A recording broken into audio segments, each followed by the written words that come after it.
believe it?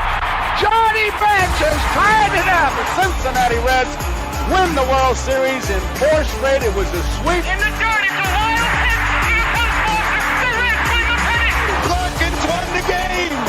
That ball is fair. Cincinnati's ahead. 2 games to none. Welcome Joe Randa to Cincinnati. Adam Dunn has done it again. Benzinger backing and calling. And the 1990 World Championship belongs to the Cincinnati Reds.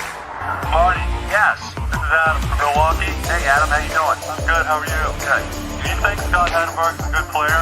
Dunn up there with the bases loaded, the outfield deep and around toward right, and the 1-0 on the way to the plate.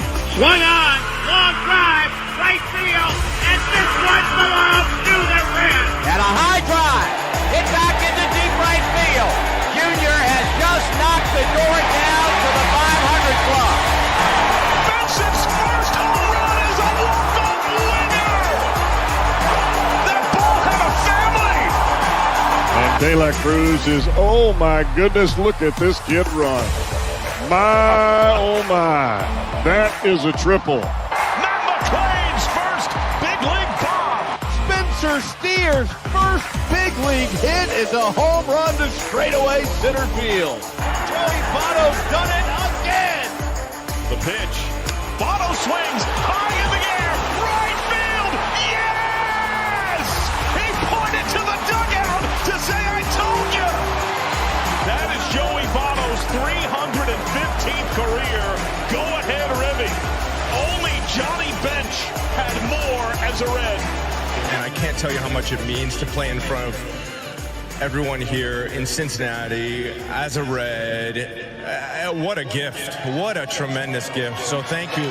Thank you. I think I can speak for all of Reds country. Joey Votto, thank you. High drive. Left center field. Racing back to the Laurel Bourgeois. The Reds are National League Central Division champions. In the air, left center field. Did he? He did! He did! Red win! Win! Line to right field. Genius, the first Red ever. With 4 home runs in a game. Can you believe it? In the air, down the right field line. Going to have a chance. The Reds have won on a 3-run home run on opening day by Ramon Hernandez. A strike away and out away is Homer Bailey. Ground ball to third. Frazier gloves. Throw to first and Homer Bailey for the second time in his major league career has tossed a no-hitter. Oh, are you kidding me? Holy Moses, the second player in major league history to hit 7 home runs in the first 10 games. In the air, and the Reds win. What a dream beginning to the career of Jay Bruce.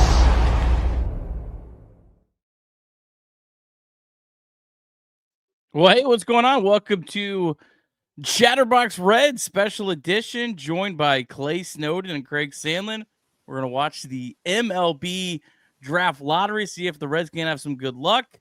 The Reds have a 3.7% chance of landing the number 1 pick. No idea, fellas, if we're going to see this in like the next 5 minutes or if it's going to drag out for like 45 minutes. So we're just going to enjoy the ride.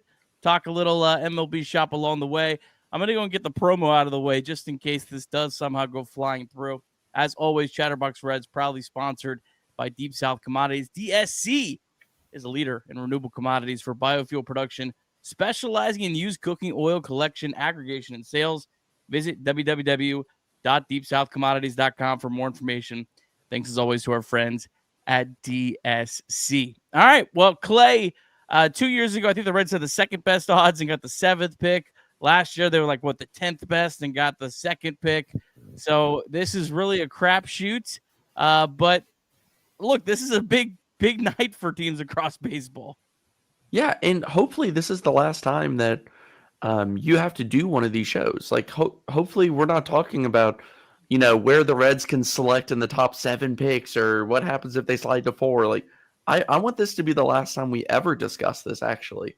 But here we are, and you never know. That's why they do it. It's kind of fun. I like the draft lottery because I like the idea of, not quote unquote tanking. I know some teams still kind of get around that, but it's always a fun night. There's still a reward for tanking, but it's definitely diminished quite a bit, which I think is good for the overall sport. Craig Sandlin, busy night. Right after this, you're going to go right on to Chatterbox Bengals. What's going on, my friend? What's happening? Can't get enough Cincinnati sports, Why only do one show a night when you can do 2? Yeah, exciting night. I know you mentioned it. The Reds last year, 13th best odds, Nick. 13th best. 0.9% chance of getting the number 1 overall pick, end up at number 2. But the Cleveland Guardians last year got the number 1 overall pick with just 2% chance at the number 1 overall pick. So anything is possible this year. The Reds, much better odds than they had last year, and we'll see if it works out. Or it could just be the complete opposite, and we'll end up with like the 18th pick.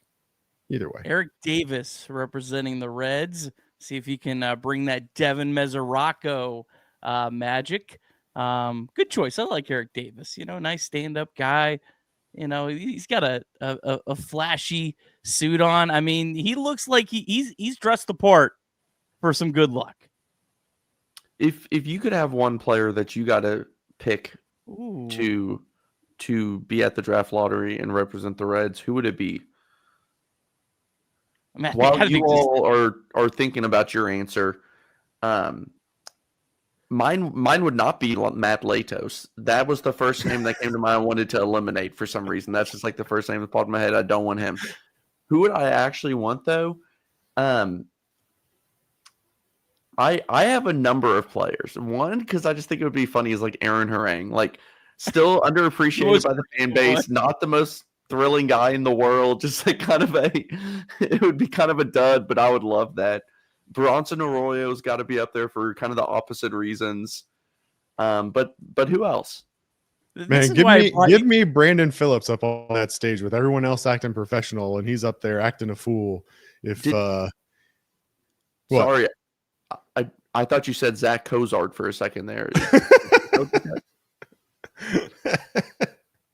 One player has me blocked on Twitter. The other one I wish did.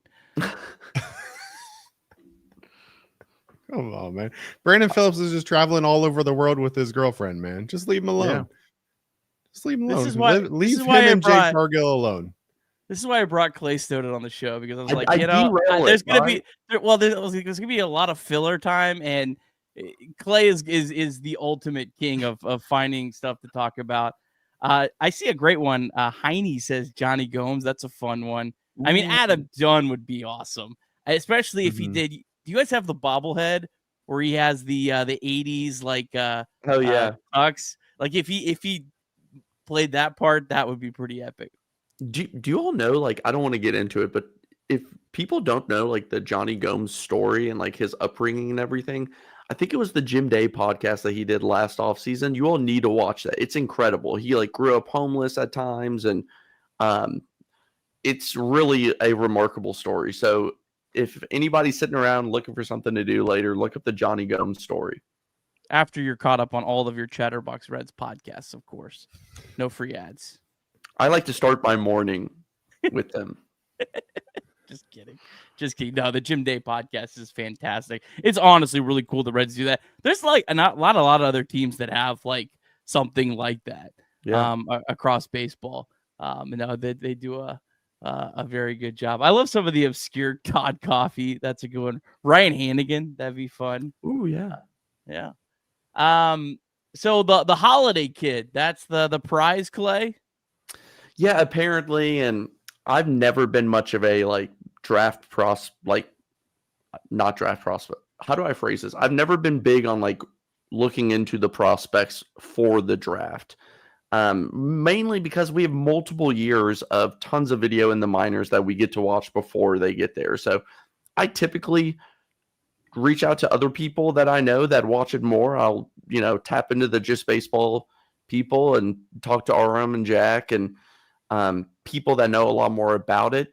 But you're not going to catch me, breaking down any film on a high schooler in Indiana or anything like that. Man, Kirby, why is Clay even on this show? We should have gotten RM on here.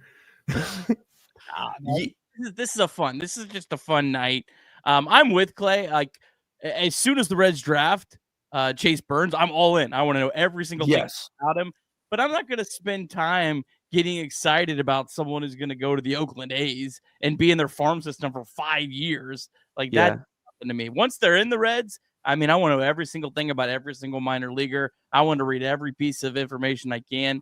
But until then, I don't really care. So it looks like we're doing a commercial break. So they are, in fact, going to drag this out as long as humanly possible, it appears. Of course they are. Now, Craig, do you do NFL draft stuff? Because I used to be big into that, and the older I got, the same reason Nick said, like, you learn all about this guy, you fall in love with him, then he goes to a different team, he's out of the league in 3 years. So, like, I've just gotten to the point I'll focus on the minors. I get excited on those hopefully rare years where the Bengals have like top 5 picks where it seems a little bit more locked in and you can kind of get an idea of who is going to be available. But like in a year like this where the Bengals are going to draft somewhere in the like 12 to 18 range and so much can happen before they even get up there, like why fall in love with a prospect? So I'm not as big of a like college football fan anyway. I don't have like a team that I follow. I don't follow it super closely. I just watch and hope for good games. Jacob Tissett, who I do Chatterbox Bengals with, obviously is a super big college football fan and is much more educated on overall draft prospects than I am. So I'll let him carry that conversation. I'll pull the Nick Kirby and just be the one that leads the conversation and let Jacob Tissett show off his insane knowledge as it pertains to college athletes once we get to that point. But I do know that I've heard, ultimately Ethan Holiday, the brother of Jackson, who was a rookie for the Baltimore Orioles, it's been said that Ethan is even better than Jackson, and Jackson made it to the pros within 2 years, I think, of being drafted. So it is, as Nick said, kind of the prize at the top right now is Ethan Holiday seems to be the clear-cut number one, whereas last year when the Reds had the number 2, there were really like 3 or 4 guys that I think different people could have tried to convince you were the right pick at number 2. And that wasn't always the case, though. There's been several years where we thought there was a clear-cut number 1, and then as it gets into the summer, it changes. So, the other interesting, the whole college season to be played that can change a lot of people's mind. Real quick, Craig, just because I see some people in the chat, I want to make sure we address this. Those who are wanting to know when is the pick going to be announced, the official guide says this is a 30-minute show, and I believe if memory serves me correct, while they may drag this out, it's not going to be an hour. So I assume we're going to know the pick by 6 o'clock at the latest. So we should, in the next 18 minutes, know the pick, probably in the next 10 for the Reds. So it will be relatively quick. But Craig, go ahead and continue, please. Well, they're bringing the cards to the podium now. So I think that Colton Cowser, who appears to be the announcer for this show for whatever reason, seems to be the one that'll be announcing the picks. But what I was going to say is that not only is there a whole nother season to be played of high school and college basketball, but the other piece that's interesting that needs to be considered here is that MLB is a little different than most drafts in professional sports, whereas they have the slot values and then what teams are willing to actually pay and what they're willing to spend. So there's a lot that goes into it beyond just who's the best player and who fits best. It becomes who is willing to sign for the value that they're willing to allot to that pick, as we see the Arizona Diamondbacks get the 18th pick, the first pick revealed. Arizona came into tonight with the 16th best odds. They go 18. All right, so there we go. We're on the board. And I think they're going to probably go through several real quick here and probably do a commercial break, so we'll kind of just watch this. Fergie Jenkins upset to hear that the Cubs, Chicago 17. Cubs are 17. So Reed Mouse, congrats on your 17th pick. Cubs came into tonight with the 14th overall pick, or the 14th overall odds at 16. The you Twins. Might be ahead of me. You're ahead of me. Am I ahead of you? You're ahead Bang. of me. Look at me. I'm just watching the online stream that you sent me. Minnesota Twins coming into today with the 12th overall odds end up at number 16 as we reveal number 15 now. It's the Boston Red Sox. Okay, you got to slow down. You got to get you're like just barely ahead of the turn. You're just barely spoiling. Barely ahead. All right, I'll slow it down just a touch. I need you to slow it down just a tiny bit. I'll slow it down just a little bit. Like you're literally reading it as quick. They're going quick here. We're on pick number 14. Yeah, the Tampa Bay Rays at number 14. So we have now revealed 5 picks, and the 5 picks came into today with the best odd 10, 11, 12, 14, and 16, I think it was. The 13th pick in the draft, San Francisco Giants. San Francisco had the 9th best odds coming into today. 9, 10, 11, 12, 14, and 16 now off the board. 12th pick in the draft. Cardinals are going ahead of where they were slotted. The Texas Rangers. Texas Rangers get pick number 12. They were 8. So your last 5 picks, number 12, Minnesota, Boston, Tampa Bay, San Francisco, and Texas were all in order in terms of odds. They also end up in order in actual draft pick. Number 11, the Oakland A's off the board. Now, the White Sox cannot get in the top 6, correct? So one of those spots is those are protected for between 7 and 10 right now. Yep. Yeah, they're exempt because they got a top 6 pick last year, I believe, right? So, and there they are. The Chicago White Sox come off the board at number 10. So first 9 picks are revealed. Like the Reds Cardinals still are on the board. Cardinals getting some good luck. I can tell Nick's worried about the Cardinals. There it is. The Cincinnati Reds, number 9. So they come in with the 7th best overall odds. 1, 2, 3, 4, 5, 6, 7th best overall odds, and end up in the general vicinity of where you'd expect them. They go at number 9. Toronto Blue Jays slot in at number 8. Disgusting. And the St. Louis Cardinals still on the board, as are the Pittsburgh Pirates. Number 7 pick about to be revealed. Colton Cowser looks confused. Didn't know who it was. It's the Miami Marlins. The Marlins.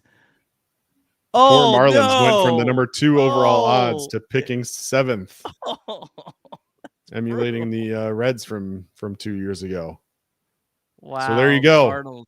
The 6 remaining teams, the Mariners at 0.5%, the Cardinals at 0.8%, the Pirates at 5.3%, Nationals at 10.2%, Angels at 18%, and the Colorado Rockies with the best overall odds, 22.5% chance at the number 1 overall pick remain. Clay, what's your thought process and reaction hearing the Reds slot in at number 9? Well, I quickly Googled to see when the last time they drafted 9th. And according to this Wikipedia list, it was in 1994, and that's the only time that they've drafted 9th. CJ, I'm not even going to try the last name. CJ Nickowski? Nickowski? Who is this, baby? He was a pitcher. I don't know who this guy is. He's he's a pitcher. I remember him.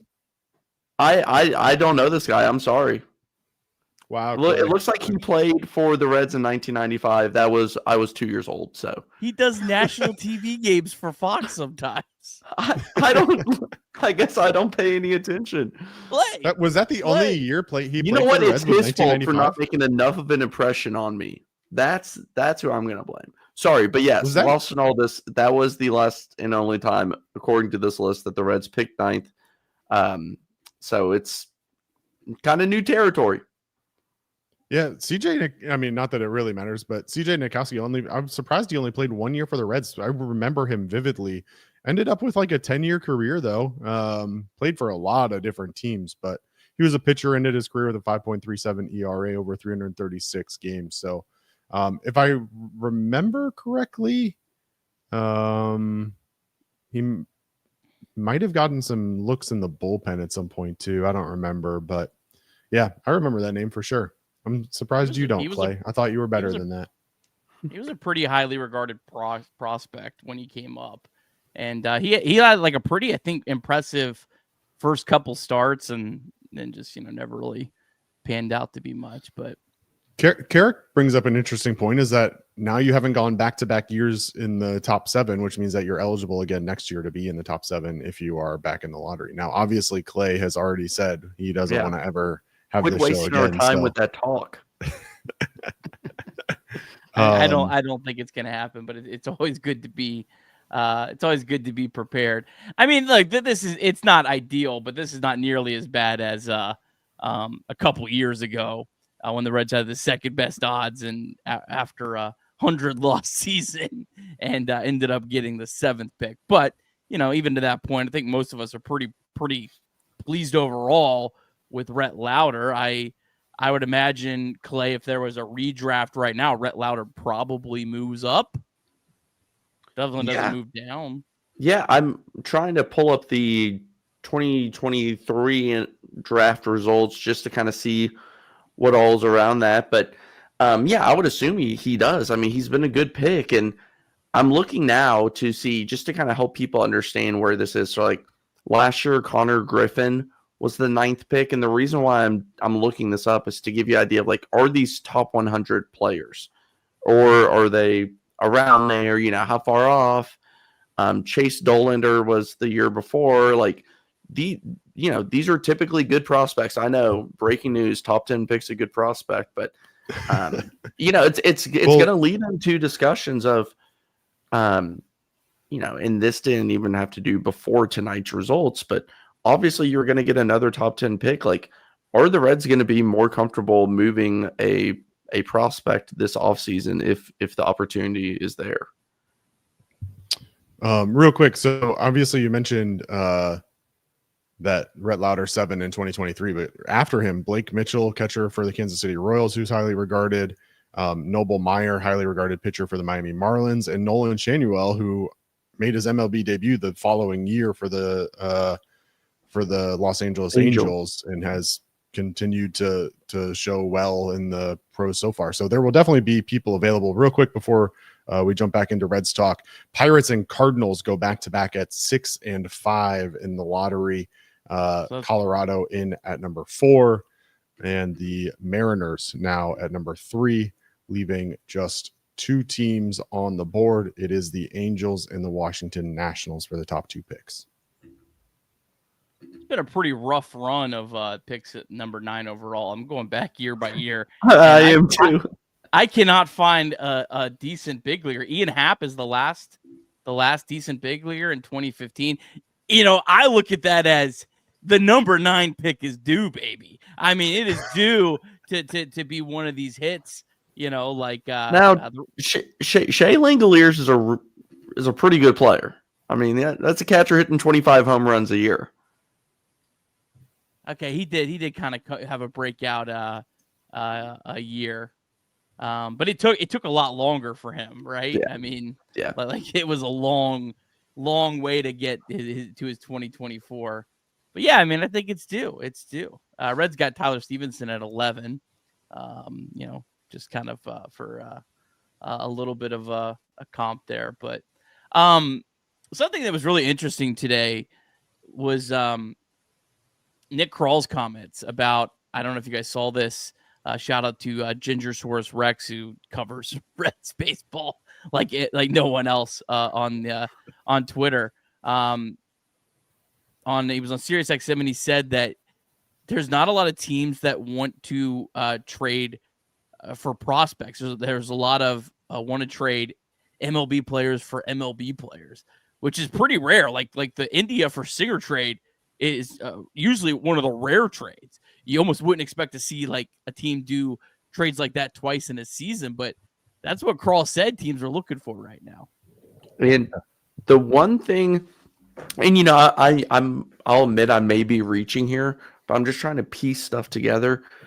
I've heard several quotes from different teams, GMs and ownerships and whatnot saying, and we've already seen it with some of these prices, free agents are extremely expensive this year. Free agents are asking for X, Y, and Z. Now, rather or not they actually end up getting all that. I mean, Alex Cobb just signed 1 year, $15 million. He threw 240 pitches last year total. He's 37 years old. Like, I think there's two things here. It's either free agents or asking for a lot right now, and teams are saying, well, we actually can pivot and get this other player for a trade. And the other thing I could say is the money stuff from TV kind of in question right now, to the point that they want to trade a big leaguer for a big leaguer because the salaries are more or less swapped out, instead of adding in an extra, however much that MLB player cost. It's more or less switching out the salaries. You combine that report with the report of these free agents are wanting so much, we're going to, target, like, what's going on? Like, what's going on here? And I know I'm talking about the money. Yeah. Hold on. Keep that thought real quick. Just to wrap up the draft, the Angels with the number 2 pick and the Nationals get the number 1. But breaking news, Clay, that ties into exactly what you're just talking about. Left-handed pitcher Max Fried and the New York Yankees are in agreement on an 8-year, $218 million contract, the largest guarantee in baseball history for a left-handed pitcher. Why? I mean, before I was going to say, hasn't Max Fried dealt with several injuries over multiple years? Is that true? It was 11. Oh, no. Okay. Oh, no. I guess it was just 2023. I guess it was more than that. But, I mean, he's a good pitcher. Pitching is getting so expensive. And the more I look at it, the more I realize, especially with how often they do end up getting injured, first-round draft pick, make it a pitcher every year for the Reds. You're not signing them in free agency. Lock up, spend the money you want to spend on rotation on extensions for players that you've drafted at this point. I mean, it's just getting to the point. It's so expensive that I don't think you're going to be able to afford to keep a lot of pitchers in Cincinnati. So you might as well just keep drafting them.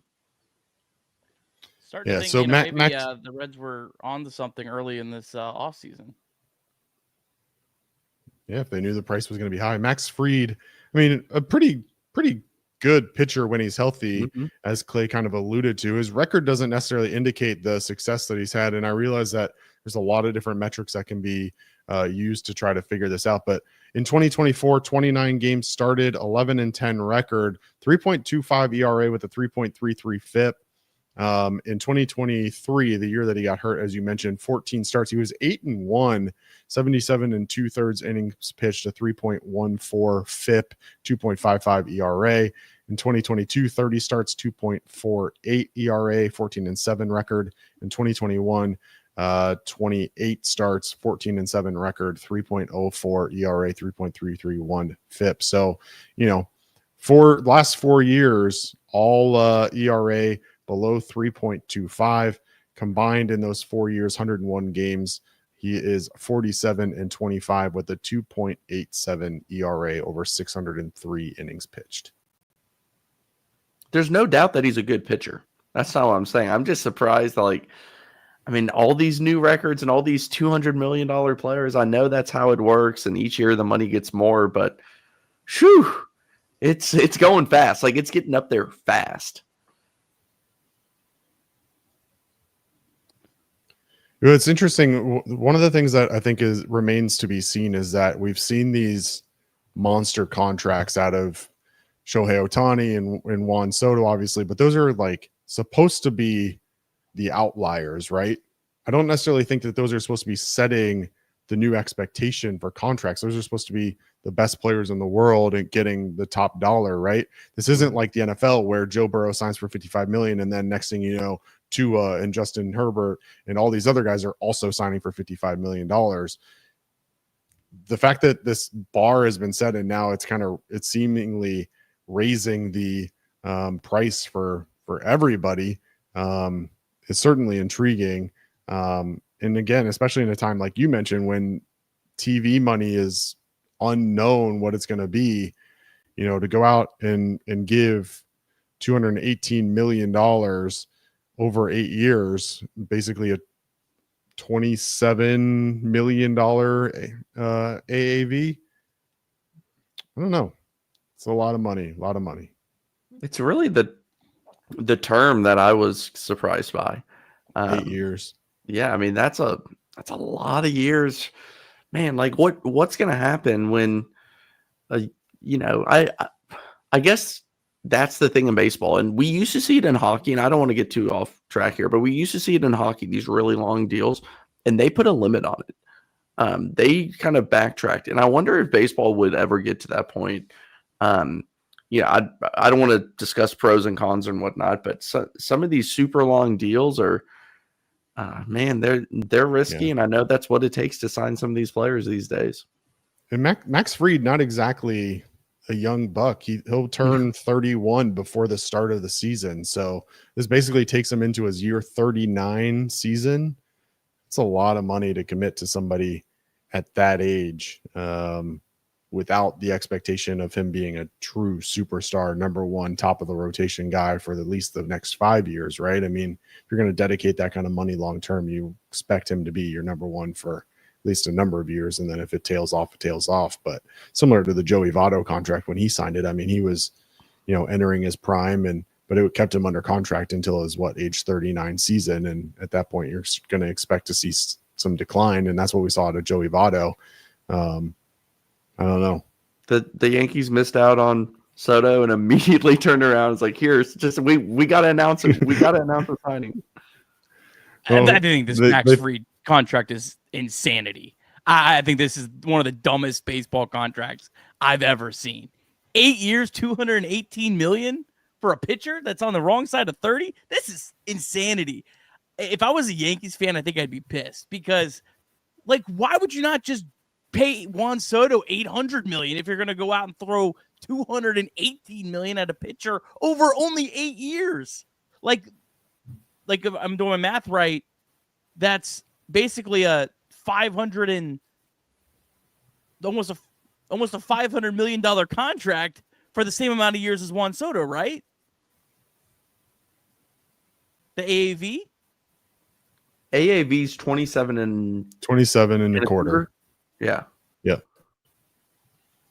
Regardless, it is a insane deal. That's for sure. And I wonder how much was kind of the Yankees saying, listen, we have got to get one of these, if they had an A list and it was Juan Soto, and then they had their B list, which is pretty much like, everybody else that they liked enough to do it. Like they missed their A guy, and now they're pivoting, and they could not afford to miss another top free agent that they have. And, maybe they value him more than Corbin Burns, or, I just threw a name out there. Don't get in a debate about who's better amongst those two.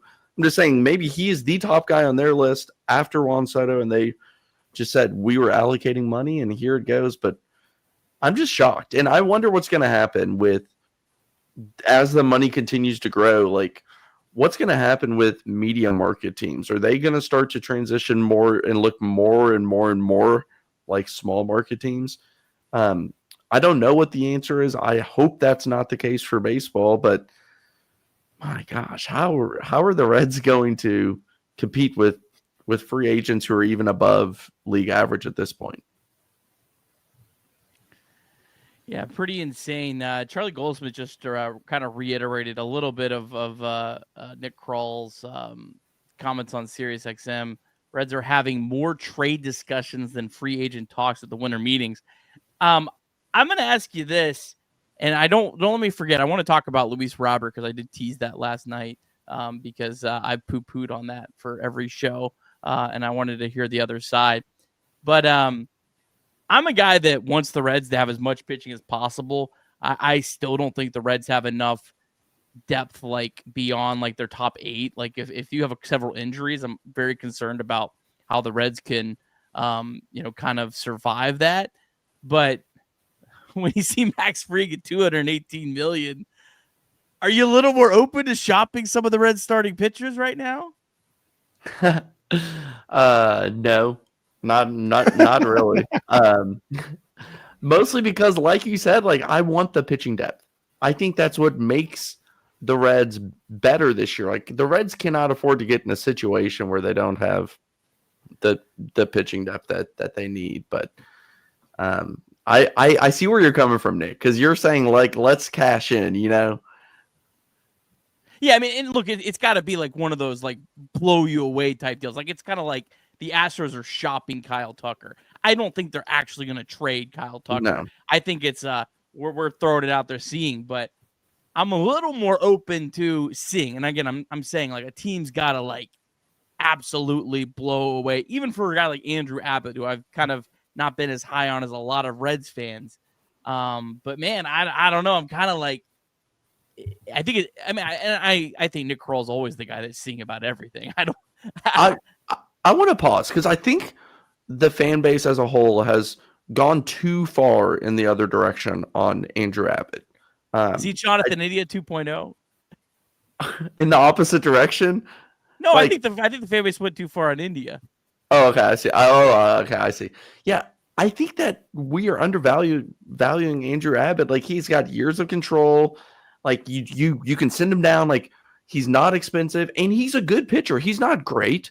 He may not have lived up to some of his prospect rankings. Maybe he doesn't get there. He's not the most exciting pitcher in the world. The type of pitcher I just described is getting $15 million, $13 million on the open market. Like I'm not just trading him away in hopes of like getting back like a platoon bat in the outfield. Like I'm not doing that. Like I'm keeping Andrew Abbott. In fact, unless it's an extremely good deal, which I don't think teams are putting extremely good deals together for Andrew Abbott. So to me, it's keep him, see what happens. And there's times that I know how ugly it looks. I know what the peripherals say, but this guy got out and was productive for good chunks over the past 2 seasons. Let's see what happens in year 3. We always kind of talk about year 3 being a big year for turning the corner for a lot of players. Like, I don't want to just like cast him off because there's some guy in AAA or AA who could potentially work. You see that Andres Jimenez traded to the Blue Jays. I'm a big Jimenez fan. I'm not at all. One of the best defensive, but you hate defense. No, I love defense. I love defense. I don't like. You don't love. If you don't love Andres Jimenez, you don't love defense. Okay, if you're paying what is it, $18 million a year or whatever he's getting for good defense at second base, he's gonna bounce back. He's gonna bounce back. Oh, get it out of here. But the main point of that discussion is probably more. This makes me think the Guardians are probably less likely to trade Naylor and Thomas. Maybe not Thomas. I think Thomas is still, but it seems like, when you're trading Jimenez more for the salary relief than anything else. So I do think if going back to the Reds, while I would have loved Jimenez, he would have been a tough fit because you have Matt McLain. It does make me think that Naylor's probably less likely to get moved. Do you read it that way? Yeah, and about Jimenez, like he had one awesome year offensively. Like he was bad before then, he was bad after then at the plate. Like he's just not that great. He's an overpaid second baseman, which is one of the worst positions to be an overpaid player at. I know Kirby likes him because he plays good defense at second base, a position that I value the 6th most defensively for what it's worth. Not to get too exact there, but yeah, I think Naylor's a fun fit. And I've always said this, and I know we want to save the Robert discussion, but I've always said the Reds have to have calculated risk. And if you're one of these people who sit there and all the time say, oh, this particular player has this red flag, the Reds shouldn't get him. Oh, well, he doesn't walk enough. He doesn't do this. The Reds are not in the market to be signing perfect players. They never will. That's just the reality. Like, you have to accept red flags. You have to take risks. In a year like this, when the Reds have so many contributing core players on cheap contracts, you need to take some risk here and there. And like, if that means trading a prospect, so be it, because there's only 9 players on the field at a time. And we've been racking up these prospects for years. At some point, you are going to have to move them. Don't always look at prospects as players, because they're assets as well.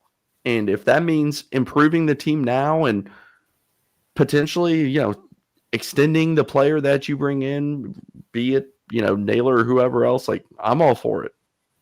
I think this is a Red show. What I'm saying is that it's time to trade a prospect. I know this is a Red show, Clay, but I guess my question for you is there a world where you see the Toronto Blue Jays going all in for the next 2 years when they still have Bo Bichette and Vlad Guerrero Jr.? They now add potentially Andres Jimenez, and then flip Andres Gimenez before the 2027 season when his salary really balloons. He's only due $10.5 million this year. He's due $15.5 million in 2026, and then his salary really balloons up over $23 million a year for the last 3 years before a club option in 2030.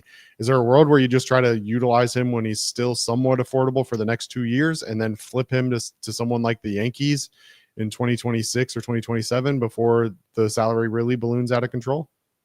I just think that's a crazy risk to take, because if he doesn't somehow improve, which is still, not a very high chance that he suddenly becomes a 23 or whatever you said $1 million player by that time.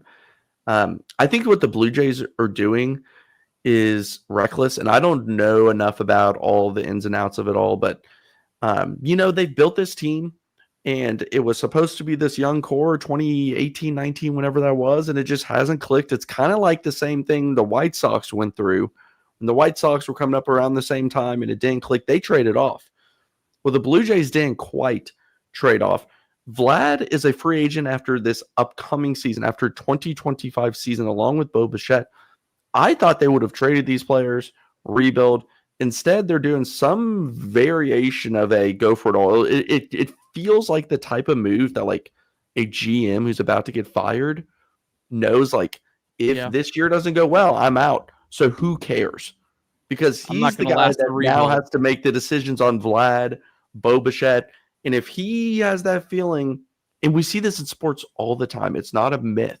It happens all the time. Hey, I drafted these guys. I made these trades. If it's coming near the end and it's not looking good, I'm going to be gone. I'm not going to have that chance to, quote unquote, draft the second quarterback, right? To use like a football analogy. So whatever they're doing is weird. It's kind of fun as a fan if you were a fan of the Blue Jays, but it's kind of just absolutely reckless too. Yeah, and I have a feeling the Blue Jays are going to look back and a few years and wish they just started a rebuild, or not even a rebuild, but like a retooling. It does, you don't even have to really in baseball, especially when you have the money that the Blue Jays have. And again, I like Gimenez, but like Gimenez isn't putting them over the top, and in that division too. Like it'd be one thing if the Blue Jays were in the the NL or AL Central and they decide, hey, let's give it one more run, right? But in that division, I just don't get it. We do have our first draft board. Shout out to Joe Doyle. Does a great job covering. Already, my man already put out a mock draft. So this is the first one I've seen. He's got Seth Hernandez, right-handed high school pitcher out of California, 6'4". Might not be available this late in the draft, but the Reds would welcome another pitching prospect as they've found more and more success in developing that profile of late. So Seth Hernandez, that's your first target. Yeah, I've watched a ton of Seth Hernandez. I love the guy. 3/4 slot. He's going to fit in by 2028. And listen, I like Joe, who did the article. He does great work. He knows as much as anybody. That is great clickbait right there. I mean, just already having it ready. He had all those in there. It was just, instead of going in and filling in the players, he went and filled in the teams. He already had all those slotted in, man. Who cares? It's December. We're talking about a mock draft, but people like Nick are going to click that thing. You can literally go to the MLB website right now, and they have a ranking of the top draft picks. So all you got to do is rearrange it a little bit so it's not obvious that you're copying it, unlike some people who copy it word for word. But yeah, I mean, that's funny. I mean, I think one question though for you, Clay, and again, we talked about this earlier and how the MLB draft is so different than everyone else, and you're not really drafting for need and all these things. But I look at the board. There's a couple things that stand out to me in terms of options, right? First and foremost, we know that Nick Krall loves to draft middle infielders. He loves to stockpile those. There are a number of them in that kind of 6 to 12 range that might slot in there.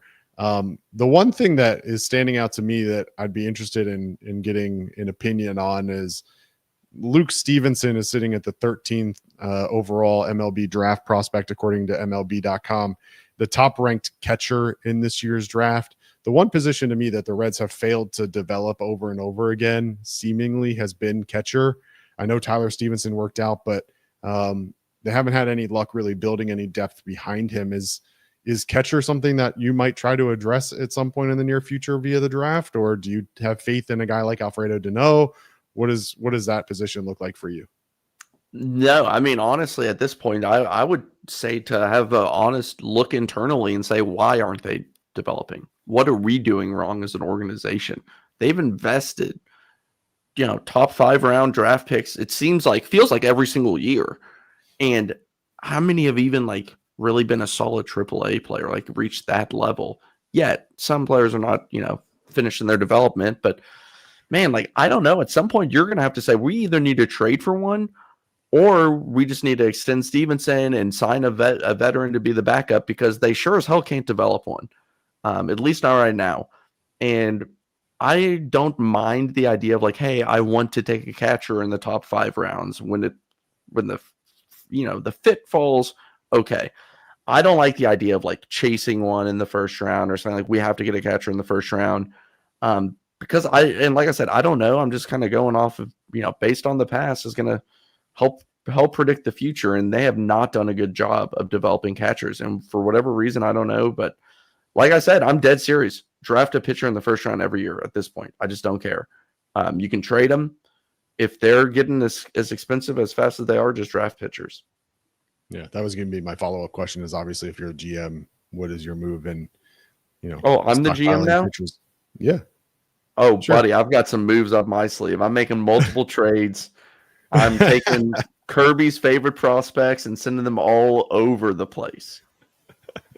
We've got about 15 minutes left in this show, so we don't need to go down that entire rabbit hole of moves. I know Nick just did that with your coworker the other day. If you haven't gone and watched and listened to that podcast yet, make sure you check out that one from the other day with Nick. So we do have a super chat that I want to make sure we get in. Ryan Carroll said we should trade Andrew Abbott for Wilyer Abreu. Thoughts on that, Clay? Okay, I said I wouldn't trade him for just, I just went on that rant not long ago. That's a really interesting trade. It really is. Abreu had a great year in Boston, and they have Roman Anthony, a top prospect in all of baseball, coming to the outfield. I could see why they would dangle him. I don't know if Boston would do it just yet. I think they want to get rid of Yoshida first, if possible, and move that contract, which the Reds should not be interested in, and kind of move other things before they try to move Abreu just yet. But if it's yes or no on that particular move, I'm actually going to go with no. I am. And I know that may seem shocking to some, because I'm not really in the mood for this, let's bring in a guy who's young, has all this control, and I want someone who's more proven. That's what I want for the outfield. And rather they get that or not, I want an established, not someone who's done it for 1 year and has a lot of I would welcome those, but I'm really targeting an established player, a player with that's shown all-star upside. So let's go right into, as I teased that we would talk about this. Clay, since you want to talk about proven players, I know you are very high on Luis Robert, who had an 84 weighted runs created plus.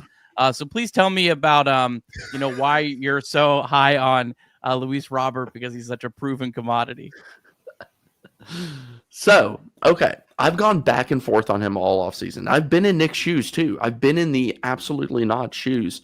And what it's really come down to is looking around the landscape and saying who's out there that's available, who fits, how does it fit? And it really is the puzzle piece that I think is the best fit for the Reds right now. Before we even get into why, let's just talk about the contract quickly.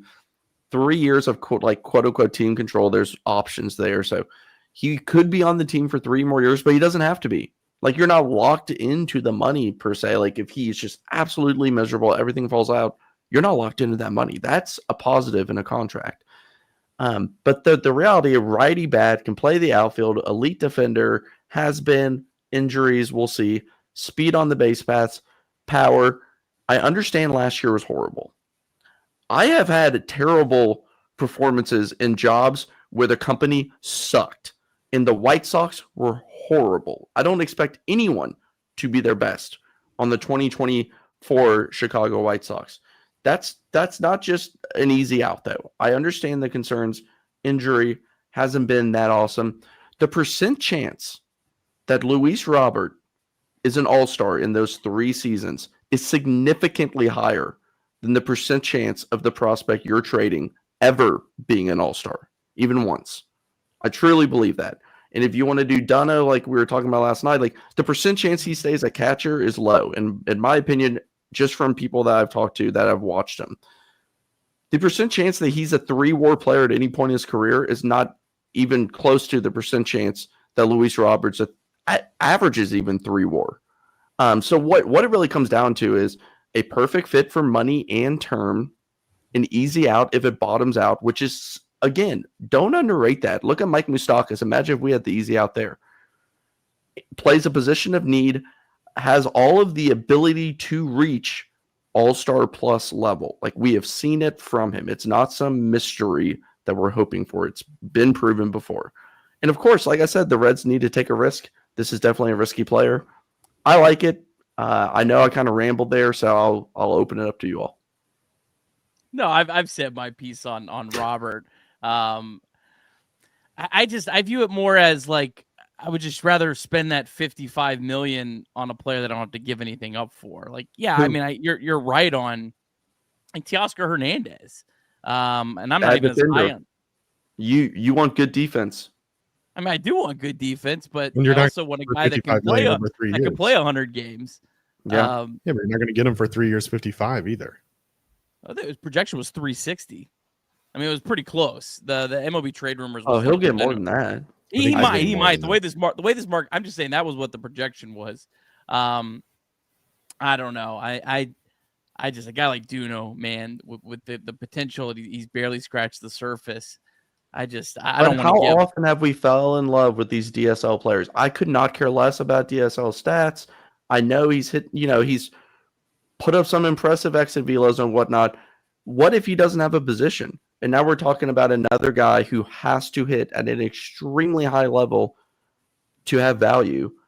And be on top of that, like, again, this guy has not really shown anything outside of playing against teenagers from other countries, and like it's nothing. Like the stuff that we have on him is nothing, which is a good time to trade him for the same reason. Like, maybe a GM has the mind that Nick has here, which is this guy's going to explode. But how often have we seen those? Go look at the international free agent list, top 50s from every year. You'll know 5 names from each season, and that's it. Like, they are high bust players.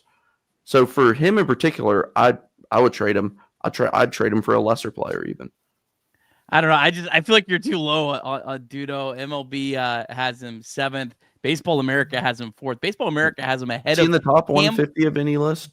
Baseball America has him ahead of Cam Collier, Edwin Arroyo, and Sal Stewart right now. So unless Baseball America is just falling off the cliff, I don't know how you're that low on him. I haven't watched Alfredo Duno outside of the Daytona Tortugas 7 miles away TV feed. So I can't give you an expert opinion, but I trust the experts that ranked him 4th, that he's the 4th best prospect, or at least in that. But if there's not, I understand why people want to keep him, because he's a quote unquote catcher. There's a C next to his name. Okay, let's say he's not a catcher. And I'm not just saying that as like to help my argument. Like somebody who I've talked to has watched him live and defend, said this guy's not going to be a catcher. He doesn't move well enough. Like, if he's not a catcher, like, he has to mash then. That's putting a ton of value on a masher. And, if you believe in CES, well, where's the spot? If you believe in Sal Stu, you know what I mean? There's only so many spots on the field, is why I'm willing to trade one. And it's going to hurt. Of course it is. We can't fleece teams by sending them, just go pick prospect 20, 24, and 29 and send it that way. Like, you're going to have to do something that hurts, which is why I think he's actually the perfect one to send in some type of a package, because I don't see him just from what I've heard, sticking at catcher. And to me, that's where a lot of value comes. In fairness, he's 18 years old. So he's still got a lot of time to develop as a catcher. Yeah. I mean, go look at the international free agent catchers. Just go through the years and you'll be surprised. I'll take your word on it. Any other? We got about 6 minutes, and we got a hard cutoff right at 6:30 because we're going to actually redirect you right to Chatterbox Bengals. Hope you guys stick around for that. Craig and Jacob celebrating a Bengals win. That's right. Bengals win over the Cowboys last night. Let's do a couple quick fire questions for Clay from the chat. Get your opinion on some of these real quick before we do have to wrap up. A couple interesting international names that are being brought up by the chat. First of all, Ryan Carroll says that the Reds have been linked to Hae-Seung Kim from the KBO. Not sure if you have any insight on him. He's going to be injured. I wrote an article about him for the Fit with the Detroit Tigers yesterday, and he's going to be injured for anywhere from, his agents, of course, said April, and then somebody in the Padres said maybe July. So, like, I don't know. He may be looking for a 1-year deal. I would avoid a 1-year deal. If it's 2, 3, 4 years, it's going to be $12 million a year for around a league average bat and a plus defender who can play all around the infield. I just don't think that's the best use of money right now for the Reds, even though I do like the player. I need you to explain this one a little bit like I'm a 5-year-old, but Roki Sasaki, a lot of rumors going along right now with his free agency in terms of potentially being open to small or mid-level market teams, not necessarily a fan of interacting with media, apparently. But also I read in a recent article something about how his salary would basically be international bonus pool money plus a rookie salary. Does that make him approachable to a team like the Reds? It does. Like I'll say technically, if I'm him, I don't see him signing in Great American Ballpark to start his career. You know, I would imagine he and his agent would target a market with a better pitcher's park.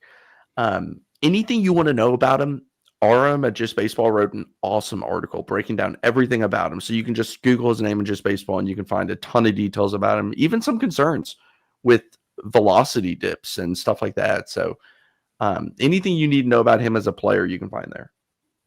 Perfect. A lot of conversation tonight in the chat about Jurickson Profar, free agent outfielder. Go ahead. Absolutely not. He was cut by the Colorado Rockies just over a year ago. He's been mediocre his entire career. At 31 years old, he happens to go to the one place that he's ever really found true success, San Diego. And the vibes are right. You know, he had a career year. I think he was 4-something WAR, which is more than double that he's had in any other year, 31 years old. If he signed with the Reds, he would do so looking for multiple years, maybe even an additional year compared to other teams or whatever it may be, or more money. It's not worth it. It's not.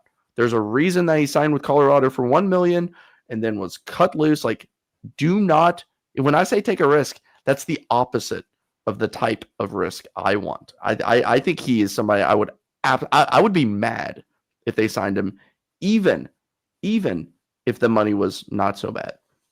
I'm 100% with Clay on Profar. I think that would be a terrible contract. I don't know if you all have talked about this or not, but I wanted to at least leave everybody with the thought. And I'm not joking, but something like a minor league invite to spring training, something on a, maybe, I don't know, but Brandon Drury was awful last year. He had multiple injuries throughout the year. Why not bring Brandon Drury back to the place that he played his best? He had, do you know how many home runs he had 2 years ago? As in 2023 season, not that long ago. The same year that Jurickson Profar was completely garbage. Guess how many home runs Brandon Drury had? 25? Anybody? 17. What? 17. 26 home runs, 125 games. He's a good player who had a lot of injuries last year. He would be cheap. He's another option at third base. If like me, I don't want Marte to be the option going in. Like, just another guy in the mix that wouldn't be that expensive, has been familiar here. Like, I think you can get him on a cheap deal, 1 year prove it type thing, and bring him in to just at least add to the mix. I think he'll probably get a big league deal, and I wouldn't be against it. Yeah, okay, then give him 1 year, $4 million. I don't care. Like, whatever it is, like, I think that's another one that's like kind of worth the in the Reds need to get to a position. I know we're wrapping up here where they can sign that type of deal and not be afraid to move away from it, not be afraid to cut that player during the season if need be, and just understand cutting and losing $4 million is a lot better than going slightly better player at $8 million and it doesn't work out, and now you can't cut him because it's just too much money. Last one, and you got to be really quick on it. Rule 5 draft tomorrow, Clay. Nick and I will be live tomorrow night at 9 p.m. Eastern, recapping the day. Do you think the Reds select anybody, and is there anybody that you specifically are keeping your eye on? I have no idea. Another plug for Just Baseball. They did a whole write-up on all these different players who are good, from Aram and Jack, who actually watch these guys. I personally have no idea, and usually those players don't make a huge impact either way. The most likely is Brandon Valenzuela, the Padres' number 12 ranked prospect, a catcher, 97 WRC plus at AA. Got promoted to AAA at the end of the year, but was not protected by the Padres. He's the only catcher on any list that I saw as a possibility of being selected. So I think a catcher would make a lot of sense for the Reds. So that would be the one that would make the most sense to me, but there are probably some other options. I would. Last one, Clay, I lied. One more. Reports today from Feinsand that the Angels are close potentially to trading an outfielder, not actually saying Taylor Ward's name, but Taylor Ward's name obviously gets brought up, and a lot of Reds fans get excited, as does fans of every team around the league. Thoughts on Taylor Ward and any potential of joining with the Reds? Yeah, he's been on my list since I was writing deadline articles earlier in the year. I just think it's a great fit. In fact, like, go do that. If you don't want Luis Robert for whatever reason, like, I would be extremely happy with Taylor Ward. I don't understand why the Angels would be dealing him when they're signing like big contracts. I don't really understand that logic. Because they're going to sign Teoscar Hernandez and then trade for Luis Robert too. That's why. Maybe. I don't understand why they trade him. I mean, I'd be all for it. It makes no sense to me. But the Angels, they are a wild card. Nothing they do makes sense.